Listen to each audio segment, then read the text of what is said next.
Hello friends, welcome to online classes. मेरा नाम है रजत अग्रहरी। आज की जो हम लोगों की क्लास है ये एमपीपीएससी स्पेशल आयोगों की आज की लास्ट क्लास है और इसका जो लास्ट टॉपिक है आपका एनजीटी, नेशनल ग्रीन ट्रिब्यूनल, राष्ट्रीय हरित अधिकरण। अक्सर आप लोगों ने इसके बारे में सुना होगा कि कभी कोई अगर एनवायरनमेंट से रिलेटेड कोई मुद्दा आता है तो उस मुद्दे पर यह अपनी राय देता है, अपना फैसला सुनाता है। एक प्रकार की यह न्यायिक संस्था है। ये एक प्रकार की न्यायिक संस्था है जो पर्यावरणीय मुद्दों पर न्याय देने का काम करती। ठीक, कई सारे मुद्दे होते हैं, जैसे आप अक्सर सुनते होंगे कि यमुना नदी गंदी हो रही है, तो वैसी परिस्थितियों में एनजीटी किसको फटकार लगाती है? सुप्रीम कोर्ट, सॉरी, जो केंद्र सरकार है उसको भी फटकार लगाती है, और जो संबंधित दिल्ली सरकार है, दिल्ली की राज्य सरकार है, उसको भी फटकार लगाती है। तो समय समय पे कहीं भी अगर पर्यावरणीय मुद्दों की जहां बात होगी, जहां भी ऐसा लग रहा होगा कि पर्यावरणीय अहित हो रहे हैं, वैसी स्थिति में पर्यावरणीय हितों की रक्षा के लिए एनजीटी सामने आती है। ठीक है, और एनजीटी का काम ही है न्याय देना, लेकिन वह विषय होंगे पर्यावरणीय, यानी कि इन्वायरमेंटल मैटर्स पर अपना जस्टिस देती है। ठीक, आइए बात करते हैं इसका मतलब क्या है, इसका बैकग्राउंड क्या है। सबसे पहले राष्ट्रीय हरित अधिकरण, नेशनल ग्रीन ट्रिब्यूनल एक्ट 2010 आया था, और इस एक्ट के तहत 18 अक्टूबर 2010 को एनजीटी की स्थापना हुई थी। याद रखिएगा, 18 अक्टूबर 2010 को एनजीटी की स्थापना हुई थी। अब क्या है कि जो ये विशेष पर्यावरण न्यायाधिकरण, यानी कि स्पेशलाइज्ड इन्वायरमेंटल ट्रिब्यूनल, ऐसा प्रावधान बहुत कम देशों में देखा जाता है। इवन जब इंडिया में यह स्थापित हुआ उसके पहले सिर्फ यह दुनिया में 2 ही देश में था, पहले ऑस्ट्रेलिया में था और फिर न्यूजीलैंड में। तो एनजीटी की स्थापना के बाद भारत एक विशेष पर्यावरण न्यायाधिकरण स्थापित करने वाला दुनिया का तीसरा देश बन गया। और भारत से पहले किन 2 देशों ने किया था? ऑस्ट्रेलिया और न्यूजीलैंड। और भारत किस नंबर का देश बनता है? तीसरा देश। इसका मतलब क्या है? विशेष पर्यावरण न्यायाधिकरण का मतलब क्या है कि एक ऐसा ट्रिब्यूनल बनाना जो सिर्फ और सिर्फ एनवायरनमेंट संबंधी मुद्दों की बात करता हो, पर्यावरणीय मुद्दों की बात करता हो। ठीक है, और इसका उद्देश्य क्या था एनजीटी बनाने के पीछे? कि पर्यावरणीय संबंधी मुद्दों का निपटारा करना, जिससे कि अदालतों का बोझ कम हो। भाई, अगर 18 अक्टूबर 2010 को एनजीटी की स्थापना होती है, तो 18 अक्टूबर 2010 के पहले भी तो पर्यावरण से संबंधित मुद्दे अदालत में जाते रहे होंगे। तो अब क्या होता है, एनजीटी की स्थापना के बाद अदालतों का बोझ कम हो गया, क्योंकि जितने भी पर्यावरणीय मुद्दे थे वह सब के सब एनजीटी की तरफ शिफ्ट हो गए। और एनजीटी एक्ट 2010 में एक बहुत अच्छी बात यह लिखी हुई है कि अगर कोई भी पर्यावरणीय मुद्दा अगर एनजीटी के पास आता है तो एनजीटी उस मामले में 6 महीने के अंदर अपना फैसला सुनाएगा। कहने का मतलब है, पर्यावरणीय जो संबंधी मुद्दे हैं उनके निपटारा करना एनजीटी को 6 महीने के अंदर अनिवार्य है। वही अगला पॉइंट भी है, एनजीटी एक्ट के अनुसार एनजीटी के लिए पर्यावरणीय संबंधी मुद्दों का 6 माह के अंदर निपटारा करना अनिवार्य है। ठीक है, इसका जो मुख्यालय है एनजीटी का, वह है नई दिल्ली में, और इसके 4 अन्य क्षेत्रीय कार्यालय या मुख्यालय हैं भोपाल, पुणे, कोलकाता और चेन्नई। यह कुछ एनजीटी से रिलेटेड कुछ फैक्ट थे जिसको मैंने पहले ही लिख रखा था आपके लिए, ताकि इसमें आपका टाइम वेस्ट नहीं हो। एनजीटी एक्ट आया 2010 में, और इसके तहत 18 अक्टूबर 2010 को एनजीटी की स्थापना होती है। और एनजीटी की स्थापना के साथ एक विशेष पर्यावरण न्यायाधिकरण स्थापित करने वाला भारत तीसरा देश बनता है, ऑस्ट्रेलिया और न्यूजीलैंड के बाद। इसका मेन उद्देश्य क्या है? पर्यावरणीय संबंधी मुद्दों का निपटारा करना, जिससे कि अदालतों का बोझ कम हो सके। और अगर कोई पर्यावरण से संबंधित मुद्दे इसके पास जाते भी हैं एनजीटी के पास, तो वैसी स्थिति में 6 महीने के अंदर विद इन 6 मंथ्स उसको उस मुद्दे का निपटारा करना अनिवार्य है। और ऐसा कौन कहता है? एनजीटी एक्ट कहता है। एनजीटी, नेशनल ग्रीन ट्रिब्यूनल का मुख्यालय कहाँ है? तो यह मुख्यालय नई दिल्ली में है। और अन्य 4 क्षेत्रीय मुख्यालय कहाँ है? भोपाल, पुणे, कोलकाता और चेन्नई। चलिए, ये कुछ बेसिक चीजें हो गई इसकी। इससे संबंधित जो क्वेश्चन पूछे जा सकते हैं, एक एक्ट के बारे में पूछा जा सकता है, कब आया? तो 2010। एक स्थापना के बारे में पूछा जा सकता है, तो 18 अक्टूबर 2010। या ऐसा एक विशेष पर्यावरण न्यायाधिकरण स्थापित करने वाला किस नंबर का देश है? तीसरा देश है। इसके पहले ऑस्ट्रेलिया और न्यूजीलैंड था। इसके बाद एक क्वेश्चन पूछ सकता है कि कितने महीने के अंदर इसको निपटारा करना अनिवार्य है? तो 6 महीने के अंदर। मुख्यालय नई दिल्ली है, और 4 क्षेत्रीय मुख्यालय। एमपीपीएससी वालों के लिए भोपाल एक इंपॉर्टेंट फैक्ट हो जाएगा। ठीक है, ये आप लोग याद रखिएगा। आइए, इसके बाद जो हम हमेशा आयोगों में देखते थे कि आयोगों की संरचना देखेंगे, कार्यकाल देखेंगे, यही सब चीजें यहाँ पे भी देखते हैं।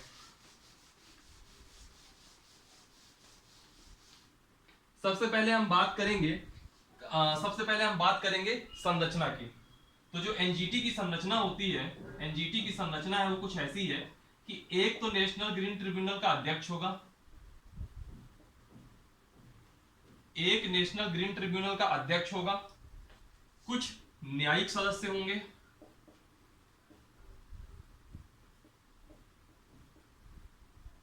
कुछ न्यायिक सदस्य होंगे और कुछ विशेषज्ञ सदस्य होंगे। यहां विशेषज्ञ का मतलब पर्यावरण संबंधी मामलों के विशेषज्ञ से है।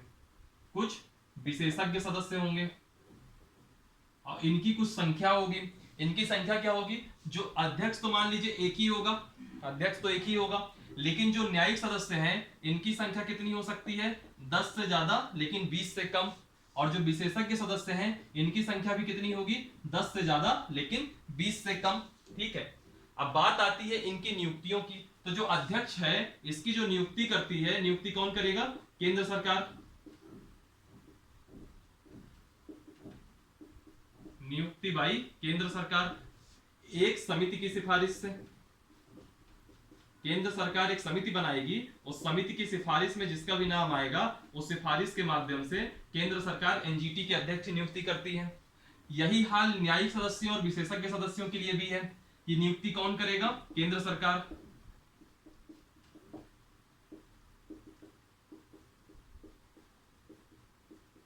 एक समिति की सिफारिश पर।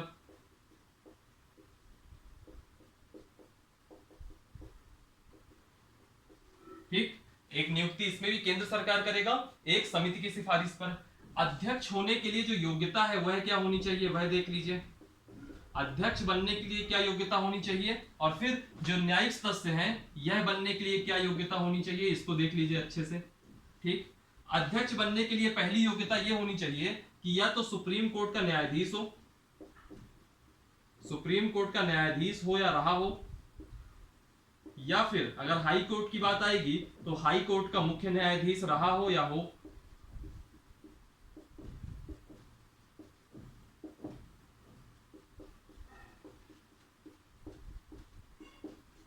ठीक, सुप्रीम कोर्ट का न्यायाधीश हो। सुप्रीम कोर्ट की बात आएगी तो जो नॉर्मल जज होंगे वह भी अध्यक्ष बनाए जा सकते हैं, लेकिन जब हाई कोर्ट की बात आएगी तो हाई कोर्ट का सिर्फ और सिर्फ मुख्य न्यायाधीश ही इसका अध्यक्ष बनाया जा सकता है।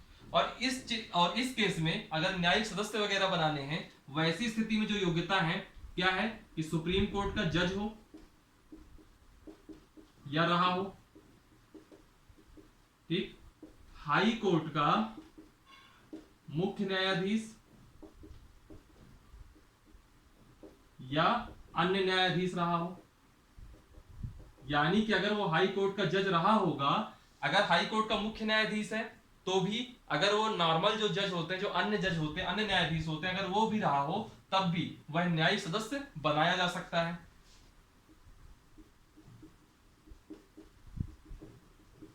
तो ये जो है एलिजिबिलिटी है एनजीटी का अध्यक्ष या न्यायिक सदस्य बनाए जाने की। ठीक, सुप्रीम कोर्ट का न्यायाधीश या फिर हाई कोर्ट का मुख्य न्यायाधीश होगा तो अध्यक्ष बनने की योग्यता होगी, और न्यायिक सदस्य बनने की योग्यता क्या है? सुप्रीम कोर्ट का जज हो या फिर हाई कोर्ट का मुख्य न्यायाधीश या फिर न्यायाधीश रहा हो।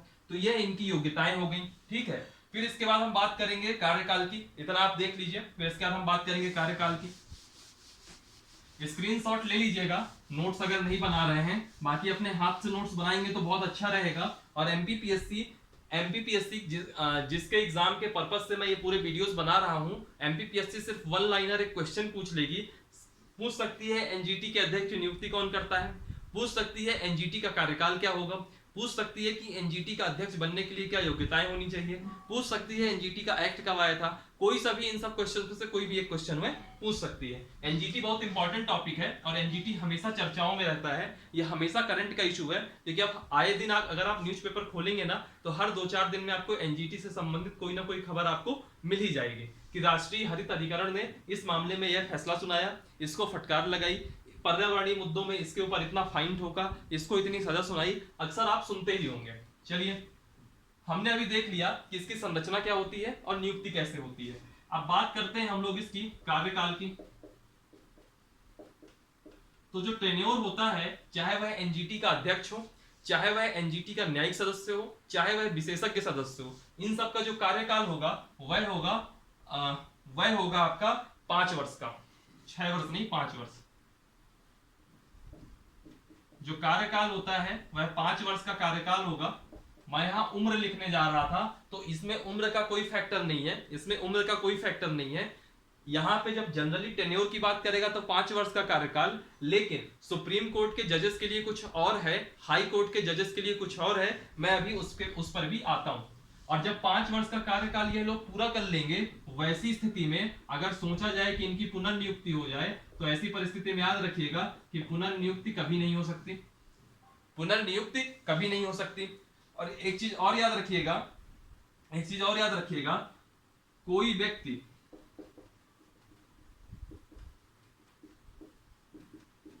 यदि सुप्रीम कोर्ट का न्यायाधीश रहा हो,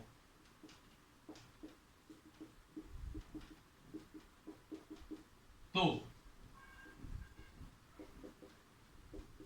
कोई व्यक्ति यदि हाई कोर्ट का न्यायाधीश रहा है,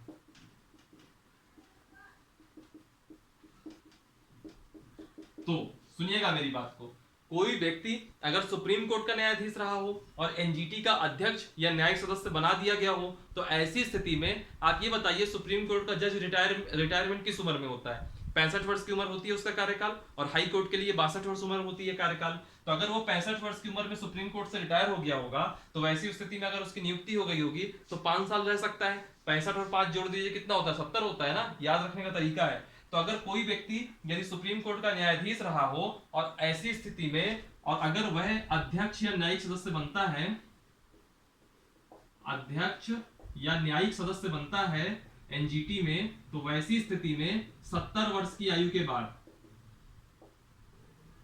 आपको मेनली ये 70 वर्ष याद रखना है। तो 70 वर्ष के लिए मैं बता रहा था कि 65 वर्ष की उम्र में वो सुप्रीम कोर्ट से रिटायर हुआ, और मान लीजिए उसकी वैसे ही नियुक्ति हो गई, 5 साल उसने एनजीटी में काम किया, अब उसकी उम्र हो गई 70 वर्ष की आयु। तो 70 वर्ष की आयु के पश्चात वह कोई भी पद धारण नहीं करेगा।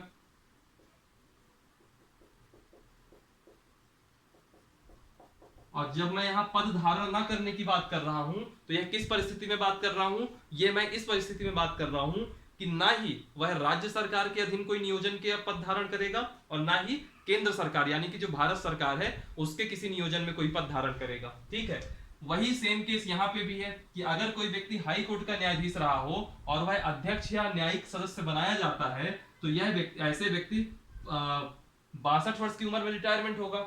62 और 5 जोड़ेंगे कितना होगा? 67 होगा। तो 67 वर्ष की आयु के बाद कोई पद धारण नहीं करेगा।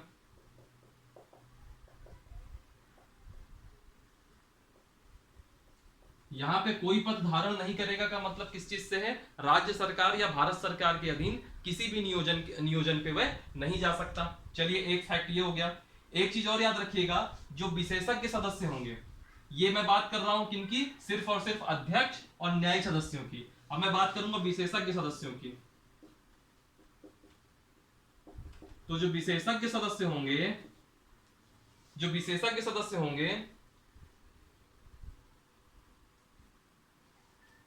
70, और अगर कोई भी व्यक्ति 70 वर्ष की आयु क्रॉस कर चुका होगा सुप्रीम कोर्ट का न्यायाधीश, तो वैसी स्थिति में वह एनजीटी में भी किसी पद में नहीं जा सकता। और 67 के उम्र के बाद हाई कोर्ट का कोई भी जज एनजीटी में अध्यक्ष या न्यायिक सदस्य नहीं बनाया जा सकता, ये भी याद रखिएगा। और जो विशेषज्ञ सदस्य होगा, वैसी स्थिति में क्या होगा? जो विशेषज्ञ सदस्य होगा, ये सब कार्यकाल की बात हो रही है, जो विशेषज्ञ सदस्य होगा वह 65 वर्ष की आयु के पश्चात विशेषज्ञ सदस्य के रूप में नहीं रखा जा सकता। विशेषज्ञ सदस्य के लिए 65 वर्ष की आयु के पश्चात।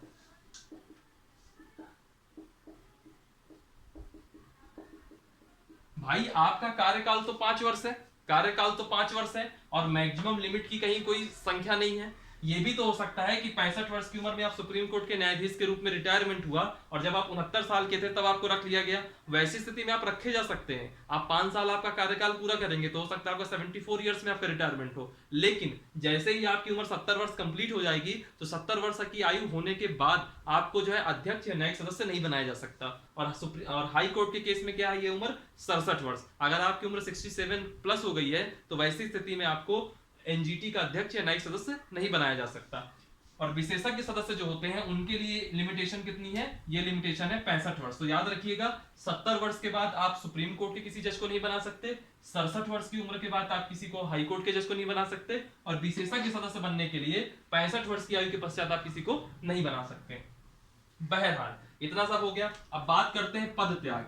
मान लीजिए किसी को अपना इस्तीफा देना है तो क्या करेगा, तो जो कभी भी अगर आपको पद त्याग करना है किसी व्यक्ति को, तो वह केंद्र सरकार को संबोधित करके एक इस्तीफा लिख सकता है और केंद्र सरकार उसको पदमुक्त कर देगी। केंद्र सरकार को संबोधित करके एक इस्तीफा लिखा जा सकता है और केंद्र सरकार उसको पदमुक्त कर देगी। ठीक है, अब बात आती है एक छोटा सा फैक्ट और देख लीजिए, फिर इसके बाद मैं बात करूंगा एनजीटी की शक्तियां और कार्य के और उसके अधिकार क्षेत्र की। जो एनजीटी के पहले अध्यक्ष थे वह कौन थे? एनजीटी के पहले अध्यक्ष जो 2010 में बने थे उनका क्या नाम था? और जो एनजीटी के वर्तमान अध्यक्ष है वह कौन है? ये तो बहुत फेमस क्वेश्चन है, इसलिए मैं उसको अलग से यहाँ पे लिखे दे रहा हूँ। एनजीटी के वर्तमान अध्यक्ष कौन है? तो याद रखिएगा एनजीटी के जो वर्तमान अध्यक्ष हैं वह हैं एके गोयल। इनका पूरा नाम है आदर्श कुमार गोयल। ये नाम आप लोग याद रखिएगा, बहुत इंपॉर्टेंट नाम है, कुछ नहीं पूछेगा सिर्फ यही कर देगा एनजीटी के अध्यक्ष कौन है, तो याद होना चाहिए आदर्श कुमार गोयल। और एनजीटी के जो पहले अध्यक्ष थे वह कौन है, तो उनका नाम था लोकेश्वर सिंह।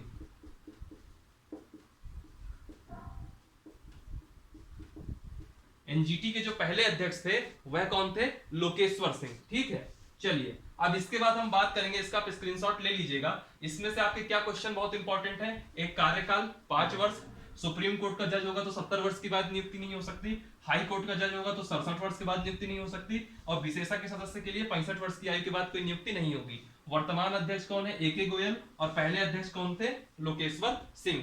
अब बात करते हैं एनजीटी की शक्तियां एवं अधिकार क्षेत्र।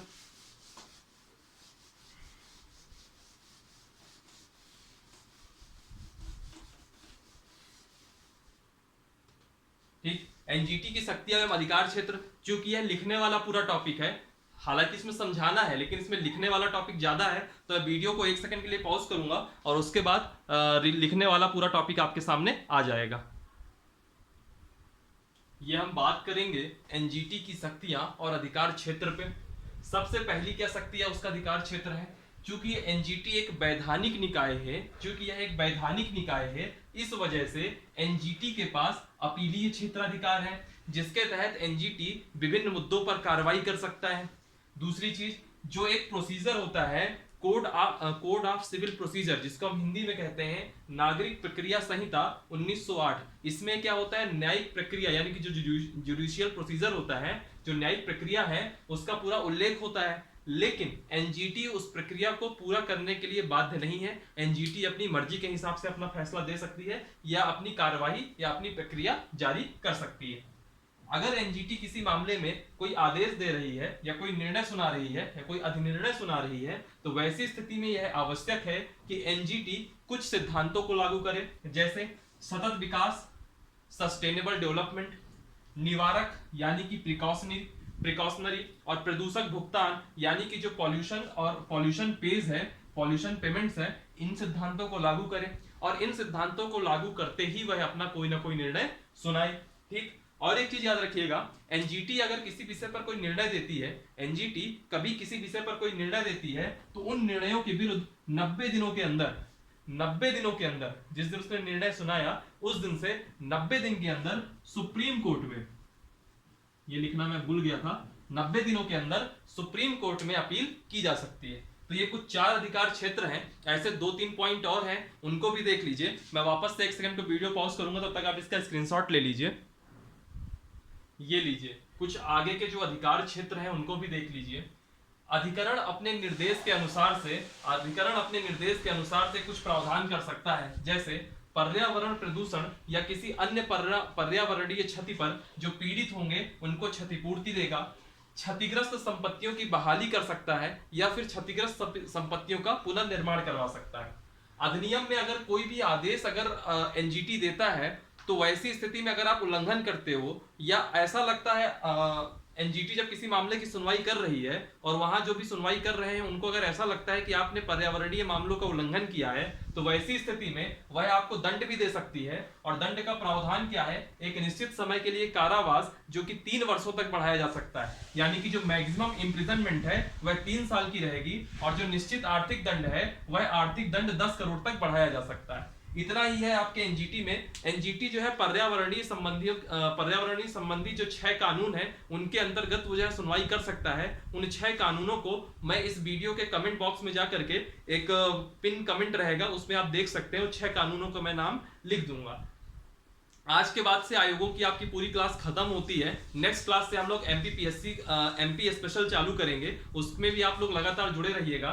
आई होप आपको ये सारे आयोग आपके एग्जाम के पॉइंट ऑफ व्यू से बहुत इंपॉर्टेंट रहेंगे और आपको स्कोर करने में ये हेल्प करेंगे। चलिए फिर आज के लिए इतना ही रखते हैं। वीडियो को लाइक कीजिए, कमेंट कीजिए, चैनल वीडियो को शेयर कीजिएगा इसकी लिंक, ताकि आप भी देखें और आपके कई सारे फ्रेंड्स भी देखें, उनके भी एग्जाम के लिए इंपॉर्टेंट रहेगा। डिस्क्रिप्शन बॉक्स में एक टेलीग्राम की लिंक दी हुई होगी, उसको जरूर ज्वाइन कीजिएगा। टेलीग्राम की लिंक में प्रीवियस ईयर के question paper, current affair, daily की न्यूज वगैरह और कई सारी बुक्स की पीडीएफ वगैरह, कई सारा मटेरियल उसमें अपडेट होता रहता है जो कि आप लोगों के लिए हेल्पफुल रहेगा। ठीक है, और आप लोग वीडियो को सब्सक्राइब कीजिएगा, हंसते रहिए, पढ़ते रहिए। Thank you for watching, thank you so much.